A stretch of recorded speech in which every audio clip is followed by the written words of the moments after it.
Arab traders discovered the then uninhabited Mauritius island in the 10th century.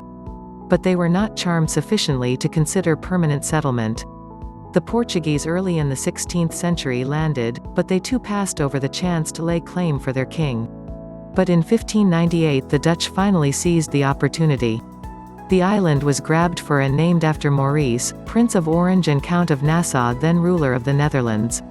In the century that followed, the Dutch established settlements and devised means to live off the land. They introduced sugar and tobacco, which they farmed using African slave labor. Sugar is today still an important part of the economy.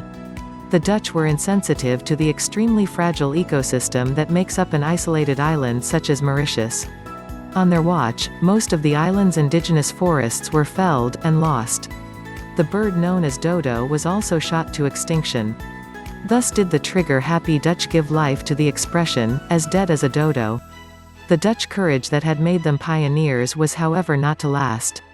They were subjected to many trials by the forces of nature, cyclones, droughts and floods. And also by the forces of man, for pirates were a constant headache. In 1710, they fled to the more hospitable Cape of Good Hope, at Africa's southern tip. A short 5 years after the Dutch left, the French claimed the island, and renamed it Île de France. The French were much more successful than the Dutch in harnessing the potential of the island.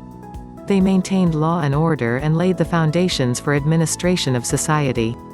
Under the celebrated French governor, Maé de Labordonnais, real nation building began. The French brought in more African slaves and expanded further sugar farming.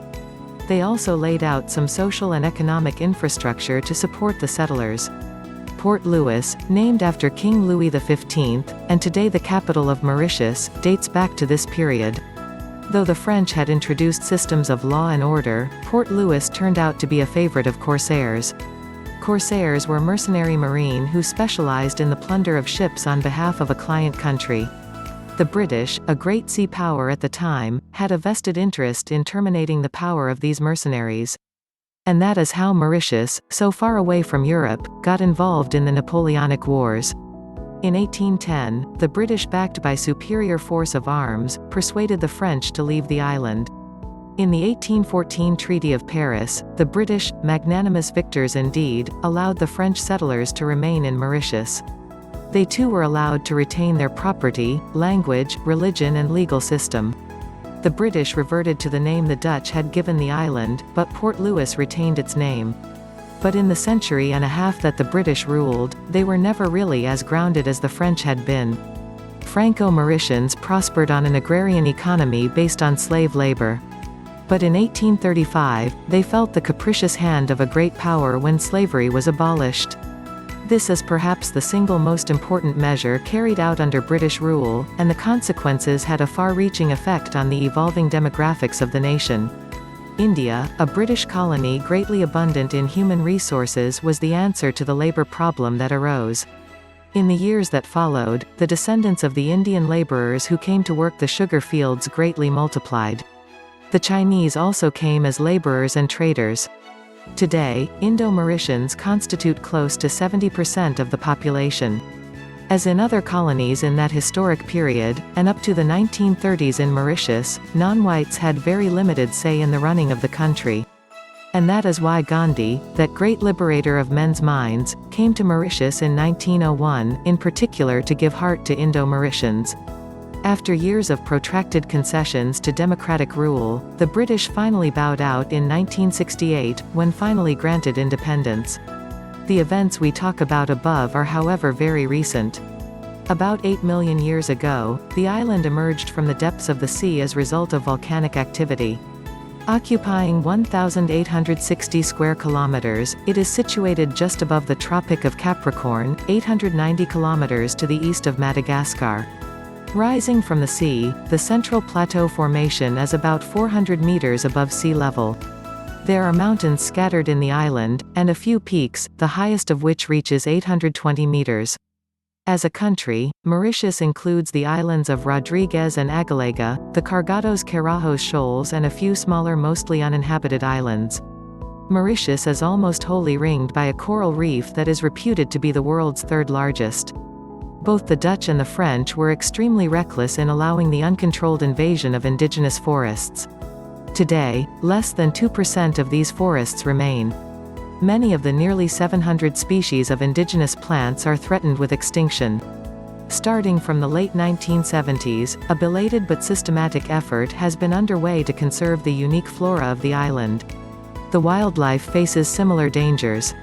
In the first place, animal migration to this isolated island was by air or sea only, greatly limiting the diversity of species. The animals the Dutch found included out-of-size reptiles and flightless birds. But except for bats, there were no mammals and no amphibians at all. The animals brought aboard ships by man include monkeys and rats, thanks to the Portuguese, while the Dutch take credit for deer and wild boar. Some of these animals threaten to choke the life out of indigenous species, they eat their eggs, and even their young. Mauritius is not all bad news for nature lovers. There are plenty of birds and marine life is abundant. However, some of the endemic bird species, such as Mauritius kestrel, echo parakeet and pink pigeon number not more than a few hundred. Such are now under some form of captive breeding program, with the hope of raising their numbers. The island's maritime zone boasts more than 1,000 species of marine life fishes, shells and mollusks, in numbers beyond count. The spectacular way to explore the spectacular underwater world is on board a submarine. The sub also allows you to see some shipwrecks dating back to the Dutch period. You can swim at various places at beaches, lagoons and inlets. Swimming beaches are best to the north, though there are other good sites to the southwest and to the west near Flick and Flack. The west coast offers good sites for surfing at Tamarin, and diving at Flick and Flack. At Grand Bay Beach, you get good shopping, nightclubs, bars, and restaurants and the chance to interact with locals. In addition, the swimming, surfing, sailing and angling is good. From here, you can also make a boat excursion of the islands to the north. In the island's interior, there are good opportunities for hiking and trekking. Black River Gorges National Park has excellent walks, and at the same time you can see some endemic plants and birds. The Reserve Forestier Macabay and Rivière Nore National Park are also good for hiking. In addition, captive breeding to raise the numbers of Mauritius endangered endemic birds is underway here. For trekkers, you will do well at the plateau at Curepipe and at the island of Rodriguez. The Royal Botanical Gardens of Pamplemousses are very popular with visitors. The gardens date back to 1735, during the French period. Here you will see a large collection of exotic and indigenous plants in excellent surroundings. Among the most peculiar specimens are the giant Victoria regia water lilies, whose origins are in the Amazon, and the talipot palm known to bloom once every 60 years before dying. At the Casella Bird Park, you can see some of its 140 bird species, including the rare Mauritian pink pigeon. Some of these excursions are included in the Mauritius tour packages offered by the various vendors. Mauritius offers some excellent golf courses, and visitors are increasingly aware of it. There are at least 3 hotels with 18-hole courses and another 5 with 9-hole courses. The Elox Surfs course, which sits on its own tiny island, is the most spectacular. For honeymooners, the island is very welcoming. Almost all hotels offer a special honeymoon package. As a non-resident, you can easily tie the knot here. But a few formalities must be completed with officialdom. Make sure you comply before arrival. Mauritius is at the cultural crossroads of Europe, Africa and Asia. The Dutch, French, Africans, Indians, Chinese and British came under one guise or another and have today influenced the character and cultural life of the island. Though the island is closest to Africa geographically, culturally it is much closer to Asia. The biggest racial groups are Indo-Mauritians, who constitute about 2/3 of the nation's 1.2 million peoples, followed by Creoles, Afro-Mauritians who are just over a quarter of the population. Franco-Mauritians and peoples of Chinese origin combined make up about 5% of the population. While English is the official language, French, Creole, Bhojpuri and Urdu are widely spoken. Religion is the other factor defining the people of the island, with Hinduism 51%, Christianity 30%, and Islam 17% leading. The cuisine of the island reflects the diversity of its people. French, Creole, Chinese and Indian foods, with local variations, are all found here. Wherever you stay, you will most likely be able to watch or even dance the sega. This energetic and erotic Creole dance has origins in the sugar fields, in the days when African labor was captive. You may also be fortunate to encounter any of the various festivals celebrated in this multicultural country. Only the most widely traveled, however, will be prepared for the kavadi. On this Tamil festival, penitents pierce their bodies, tongues, and cheeks while some march on shoes of nails. Tourism is one of the main pillars of the economy of Mauritius. The bulk of visitors come from South Africa, Germany, France, Australia and UK. Hotels in Mauritius are plenty, and they range from 5-star luxury to those with just basic amenities. Budget stay comes in the form of bungalows, guest houses and self-catering apartments. The period June to September and around Christmas is the busy season, and if you plan to travel then, you are advised to book your accommodation in advance. Mauritius is still relatively affordable, though there has been talk of turning it into an upmarket beach destination. Mauritius is a year-round destination. The best times to visit, however, are the periods April to June and September to November. These are the months when it rains least and the temperatures are moderate. January to April is hottest, and daytime temperatures can reach 35 degrees Celsius. Temperatures tend to be lower inland, away from the coast. The main rains come between December and April, though there are light rains year-round.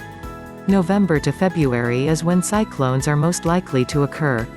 But do not be deterred, chances of meeting cyclones are not very high, and it is estimated that they hit the island about once every 15 years. If you are keen on water sports, beware that diving is best December to March, and surfing between June and August. For big game fishing, come between October and April. You should be comfortable with light clothing suitable for the tropical climate. But you need warmer clothing for evenings and the southern winter months between July and September. Whatever time of year you travel, do carry some rainwear. In the summer months between November and April, you are advised to bring along sunglasses, sun hats and sunscreen. Don't forget to like, comment, share and subscribe to our channel for more travel tips and ideas. And happy travels!